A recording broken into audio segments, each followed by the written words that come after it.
இயேசுவே உம்மை வணங்குகிறோம், எம் வாழ்வை உமக்கு அளிக்கின்றோம், உம்மை அன்பு செய்கின்றோம்.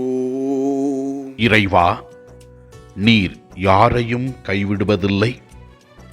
நீர் வருத்தத்தில் வாழ்கிற மக்களை தேடிச் சென்று அவர்களுக்கு உதவி செய்கிறீர் என்பதையும், நாங்கள் உம்மை முன்னிட்டு உமக்காக பணிகளை செய்யும் பொழுது நாங்கள் செய்கிற செயல்களை பார்த்து நீர் எங்களுக்கு ஆசீர்வாதங்களையும் அற்புதங்களையும் செய்கின்றவர் என்பதை விளக்குகிறீர்.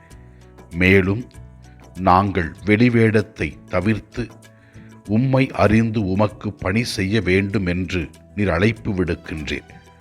அதனை உணர்ந்து நாங்கள் எங்களையே தாழ்த்தி உமக்கு ஏற்றவர்களாக வாழவும், அதன்படி உம்மை வெளிப்படுத்துகிற மக்களாக இருக்க நாங்கள் எங்களையே தயார் செய்து கொள்ள நீர் கொடுக்கின்ற இறை வார்த்தைகளை பின்பற்றி நடக்க எங்களுக்கு அருள் தாரும். நீர் எங்களோடு இருந்து எங்களை வழிநடத்துகின்ற கிருபைக்காக நாங்கள் உமக்கு நன்றி கூறுகிறோம். முதல் வாசகத்திலே நாம் பார்க்கிறோம் எவ்வாறு ரூத் இறைவனால் ஆசீர்வதிக்கப்பட்டார் என்பதை பற்றி தெல்லம் தெளிவாக விளக்கி கூறுகிறது.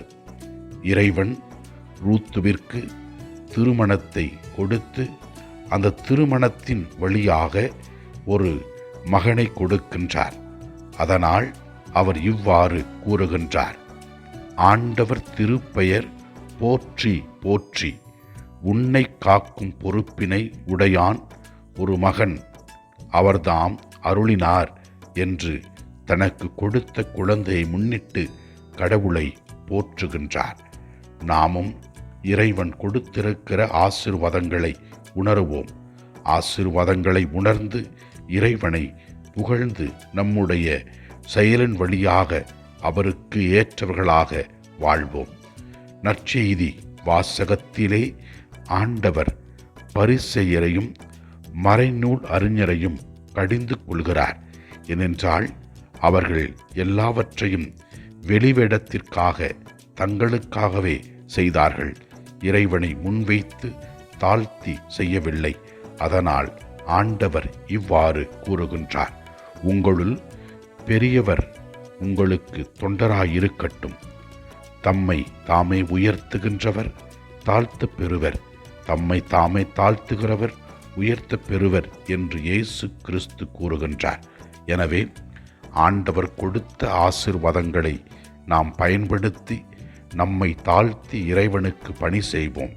நம்மை தாழ்த்தி பணி செய்யும் பொழுது இறைவன் நம்மை நிறைவாக ஆசீர்வதிப்பார். ஆண்டவரை நோக்கி ஜெபிப்போம். எல்லாம் வல்ல இறைவன் தந்தை, மகன், தூய ஆவியார் நம் ஒவ்வொருவரையும் ஆசீர்வதிப்பாராக.